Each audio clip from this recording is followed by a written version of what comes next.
Mr. Pugalia, Sanjay, you have done 2 wonderful interviews, and tell us, right from the beginning you kept telling us that there's no contest. So I would want you to elaborate on this. Was there no contest right from the beginning? The biggest weakness we all have is to say, I told you so. So when we began coverage of this election, I did begin by saying that this is the most historic election, but most boring because it is too predictable. And that's what exit poll numbers are again showing. In between, there was some noise, some conversations in certain echo chambers and bubbles. Nothing has worked out the way they thought, and we tried to discuss that is something changing, has something changed, is there a wave, is there an undercurrent, is there a dissonance, are we getting the public mood wrong? I think everything has been proven wrong. It was expected that BJP will do well, only because opposition could not really put up a good fight. They definitely put up a good fight on social media, and they have won hands down there. Yes. But this big democratic exercise that we were hoping that opposition shall perform, it has not performed. Right. And BJP again is seems to be getting very, very strong endorsement by the electorate. Absolutely. Sanjay, but there's been a lot of talk about Ram Ration representation. You know, these are the 3 biggest tools that the BJP has had, and this I would want Sanjay Kumar to also talk about, because UP results, the exit polls seem to say that BJP could be improving its tally of 62 seats of 2019. So, Mr. Pugalia, do you think this UP thing that people kept talking about, that the PDA will work at some point, Purvanchal will twist, maybe that really didn't work probably if the exit polls are to be true? Yeah, Akhilesh could never capture the imagination. That was the biggest weakness of UP. Congress is a non-player in the whole state. And Mayawati went solo. We will have to actually see on 4th what happens, what is the vote share of Mayawati. And that will tell us a bigger story, how our state, UP, and how our society is thinking and what are they thinking. But yeah, UP, because of the combination of factors, was always very favorable for BJP, and that's what these exit poll numbers are also showing, that they are going to do pretty well. Yes, right. But if you look at the poll of exit polls, it's looking at Uttar Pradesh very interestingly, because I think the highest number as far as Uttar Pradesh is concerned is being given by the Republic poll, which is pitting it at around 69 to 74. Many would say that they would have hoped to do better. I will skip this answer and we will bother Sanjay ji with this. And you know, Sanjay ji, how do you look at it? Yes, Mr. Kumar, they're also saying that, you know, BSP may not win even a single seat. Last time the party won almost 10 seats. So clearly that was exceptional. No, I think it's very difficult to compare 2019 and 2024 with regard to UP, because in 2019 election there was an alliance of Samajwadi Party and the BSP. This time BSP is contesting election separately alone. So last time BSP had won 10 seats. The BSP seemed to be performing very badly. I don't think there is any disagreement about that. Everybody saw that performing very badly right from the beginning.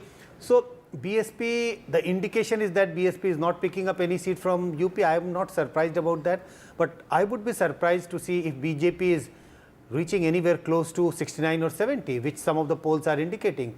My own sense was that BJP may not be able to increase the tally in UP.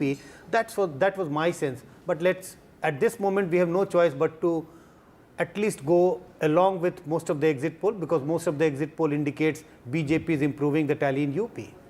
Aarti Chairat, you know, a lot of us did talk about the language that was used in the elections, the discourse, you know, a lot of it was centered around reservation. Reservation became so important, the sanctity of the constitution, democracy. But really, people seem to be voting on very different lines, or what is it that you think?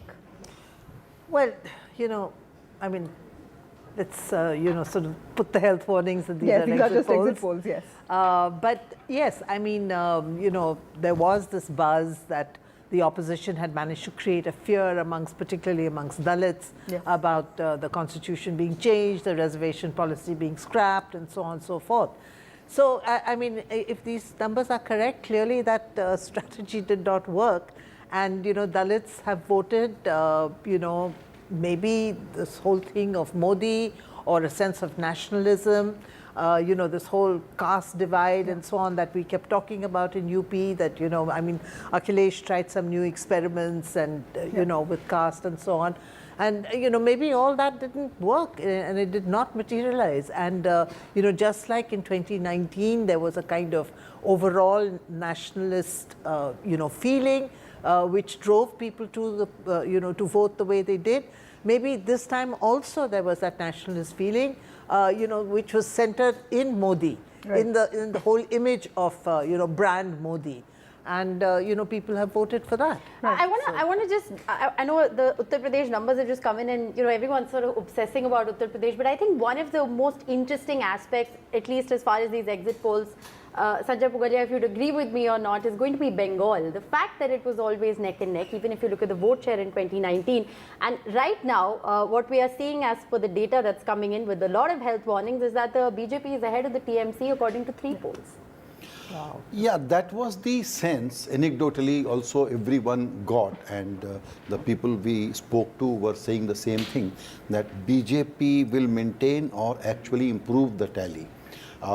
They fought very well as far as TMC is concerned, but the ability to get your supporter to the booth and convert into vote is much sharper with BJP compared to other parties, even though TMC is pretty cadre-led party. Yeah. But still, I think West Bengal is a kind of undergoing through a significant change, and that is what exit poll numbers are reflecting. But if you look at Karnataka, but look at this, still it is neck to neck. Yeah, it is neck to neck. That's what I said. Yes. But Karnataka seems to be a different story altogether, because that was the laboratory of the opposition's welfare. You had Congress guarantees, you had Siddaramaya's guarantees, free bus travel for women. You had this whole Lakshmi Yojana, where Mahalakshmi Yojana, where every woman gets about 1,000 rupees. But the numbers, exit poll numbers, are presenting BJP in a very good spot. They're saying that the BJP could be retaining its 23 to 22 seats. The Congress could be making gains, but just about 4 to 5 seats, whereas Congress was hoping for much more. So if these numbers are correct, I think there is another history being made here, which is that BJP has always done very, very well in all Lok Sabha elections of the past many decades. So that is one point. We also thought that because Congress had just won the state, BJP may lose a few seats, but that may not be happening only because outside Gujarat, the Modi premium vote is highest in Karnataka. Yeah. Professor Kumar, would you like to respond to that, the Karnataka result, the exit poll yes, results? actually, if you could just look at it in terms of a larger picture, Vasudha, because if you look at the 129 seats in the south, and you look at how the BJP performed in 2019, it was 29 out of 129 in 2019.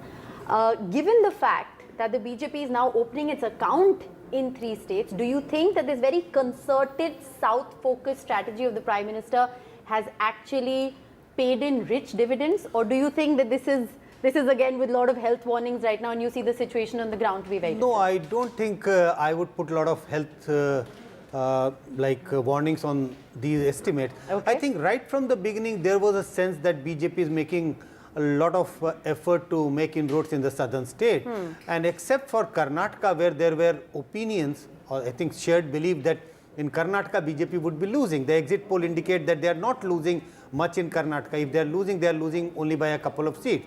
But except for Karnataka, I think there was a shared view that BJP will improve its tally in Andhra, Telangana, if not tally, but at least the vote share in Tamil Nadu and in Kerala. I think all the exit polls are indicating that BJP is expanding its footprint in all the southern states.